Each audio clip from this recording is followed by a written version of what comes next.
The courtroom smelled faintly of oiled wood and old paper, like every courtroom Karoline Leavitt had ever stood in. But this one felt different. The tension didn't hang in the air. It clung, thick, heavy, as if everyone in the room knew something was about to happen but couldn't say what. Karoline stood just inside the large mahogany doors of the 9th District Civil Courthouse, taking in the surroundings before stepping forward with purpose. Her sharp black blazer was tailored to precision, and beneath it, just visible against her white blouse, hung a small silver cross. It wasn't flashy, it wasn't oversized, just simple, elegant, hers. She walked calmly toward the plaintiff's table, setting down her briefcase and nodding politely at the opposing counsel, who offered a half-hearted smile. He knew who she was. Most people did now. She wasn't just another attorney.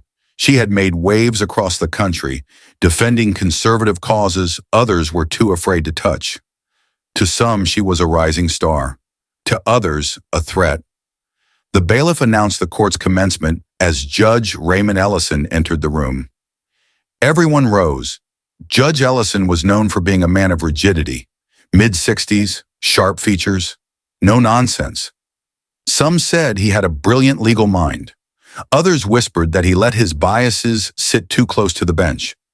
Karoline had studied his record. She knew he didn't care for grandstanding, but she also knew something else.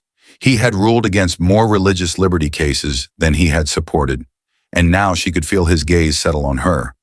As they sat and began opening statements, Karoline could already sense something was off. Ellison's eyes kept drifting toward her neck, not just occasionally, repeatedly, measuring, calculating. 10 minutes in, as Karoline was referencing a prior ruling in her argument, Judge Ellison raised a hand. "Miss Leavitt," he said flatly, "approach the bench." She paused mid-sentence, confused. Still, she composed herself and walked forward. As she stood before him, the judge leaned down slightly, lowering his voice just enough for everyone to hear, but laced with irritation. "I will remind you that courtroom attire must remain strictly neutral and professional," he said. "That cross around your neck is in direct violation of that principle." Karoline blinked, caught slightly off guard. "Your Honor, with all due respect, this is a small, personal religious symbol. I've worn it in courtrooms across the country, and it has never been an issue." Ellison's lips thinned. "This is my courtroom, Miss Leavitt, and I will not allow any visible symbols, religious or political, that may influence perception." "With further respect," she replied carefully, "I believe the Constitution protects my right to wear a religious symbol in a public space, especially one where I serve as counsel. I'm not here to debate the Constitution with you," he snapped. "I'm telling you, remove it or face a contempt fine." There was a pause, a long, loaded silence. People in the gallery whispered. Even the opposing attorney shifted uneasily. Karoline didn't flinch. "I will not remove it, Your Honor," she said, voice calm but ironclad. "If you believe a cross on my neck affects my ability to uphold the law, you're welcome to fine me." The judge narrowed his eyes. "Very well. $500. Recorded." He struck the gavel sharply once. The bang echoed louder than it needed to, as if meant to punish her audibly. Karoline turned without a word and walked back to her table. The courtroom was quiet. Everyone was watching her. She didn't meet any of their eyes. She simply opened her folder, flipped to the next tab, and continued. The air had shifted, but not in the way Judge Ellison had hoped. For the next 2 hours, Karoline owned the room. Every motion she filed was precise. Every precedent she cited was airtight. She anticipated objections before they were made. At one point, the judge interrupted her, raising a concern about a procedural technicality. Without hesitation, she pulled a highlighted ruling from her folder, walked it up to the bench, and laid it in front of him. It was the exact case, same district, nearly identical facts. The judge scanned the ruling, silent for a long moment. Karoline stood there silent, letting the power of her preparation speak for itself. Ellison grunted. "Noted. Proceed." By the 3rd hour, even the opposing counsel had started stumbling. He struggled to respond to her arguments. The gallery was still. No more whispering. No more murmuring. People were watching Karoline differently now, not as a troublemaker with a cross, but as a force of nature in the courtroom. Judge Ellison avoided eye contact with her for most of the afternoon. His tone grew quieter, less aggressive. The turning point came during the cross-examination of a key witness. The defense had relied heavily on a procedural loophole to avoid liability, but Karoline's questioning laid bare the contradictions in their argument. Her voice never rose. She never flinched, but her words cut with surgical precision. "Would you agree," she said to the witness, "that willfully ignoring internal compliance standards, even after being warned, would constitute negligence under your own company's guidelines?" The witness froze. The opposing counsel objected. Overruled. "Yes," the witness muttered. Karoline nodded. "Thank you. No further questions." Even Judge Ellison seemed slightly stunned. As the session adjourned for the day, Ellison gathered his papers slowly, lingering on the bench longer than necessary. Karoline remained seated, calmly organizing her notes. Then something strange happened. Ellison cleared his throat. "Miss Leavitt," he said, his voice lacking its earlier sharpness. "Court resumes at 9 a.m. I expect both parties to be ready."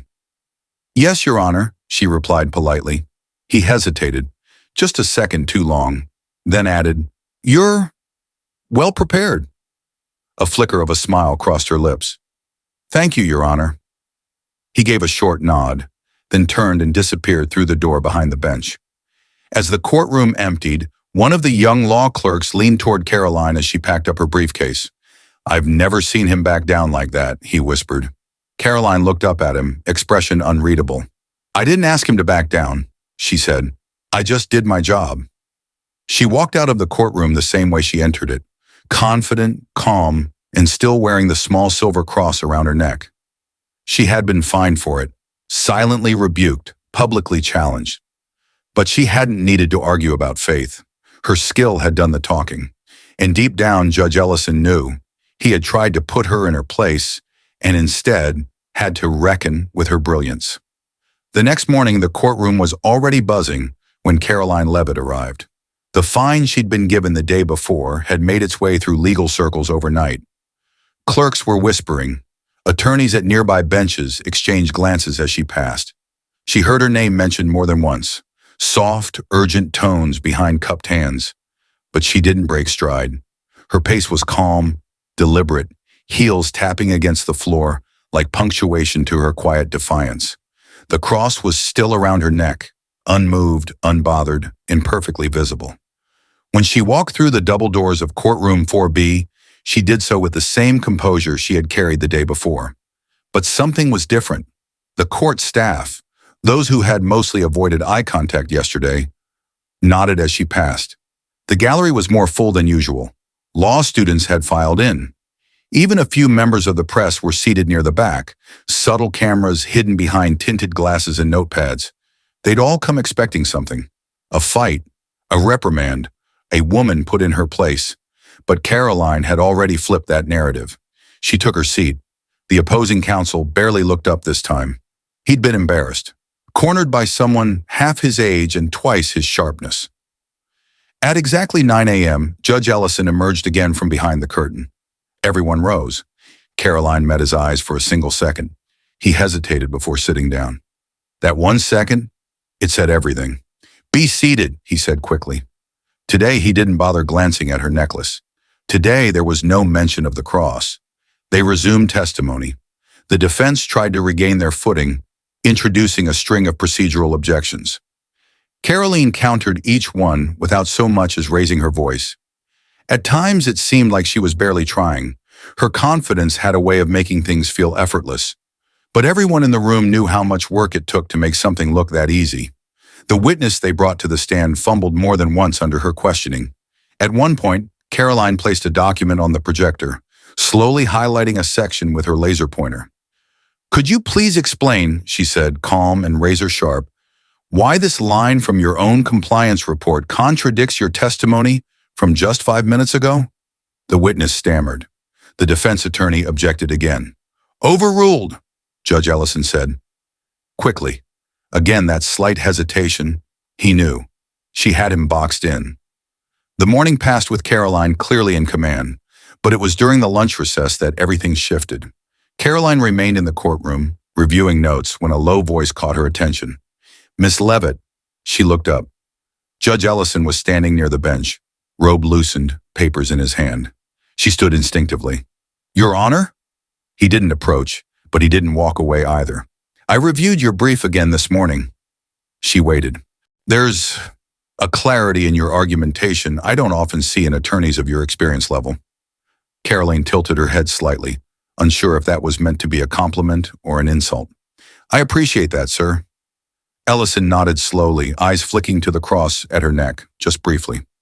I may have reacted too hastily yesterday. She said nothing. I won't be reversing the fine, he said flatly, like it pained him to offer even that much. But I recognize the professionalism with which you've handled this courtroom. Karoline paused. Thank you, Your Honor. And for what it's worth, I didn't wear this, she said, lightly touching the cross. To make a point, I wore it because I always do. It's not a message, it's part of who I am. Ellison looked at her for a moment longer, then nodded once and turned away. That afternoon, the tone of the courtroom changed, not because of anything said directly, but because of what wasn't said. There were no more interruptions from the bench, no more objections sustained from the defense, no more hesitation in Karoline's voice. By the time closing arguments were delivered, the outcome felt inevitable. Karoline's words carried weight, not just because of the evidence, but because of how she delivered it, with poise, with confidence, and with principle. She didn't raise her voice, she didn't perform. She simply told the truth, backed by logic, law, and conviction. And when she sat down, the entire courtroom remained quiet for several seconds longer than usual. Judge Ellison delivered the ruling the following morning, in her favor, strongly, unanimously. He praised her composure, her clarity, her preparation. He never mentioned the cross. He didn't have to. Everyone remembered it, not because it caused a scandal, but because it didn't break her. Karoline walked out of the courthouse to a small crowd of reporters, ready to ask about religious freedom, judicial overreach, and courtroom bias. She didn't stop. She didn't need to, because everything they needed to know had already happened inside. She hadn't fought for her faith with a speech or a protest. She fought with discipline, with excellence. And in the end, even the judge who fined her for wearing that cross had no choice but to respect her for it.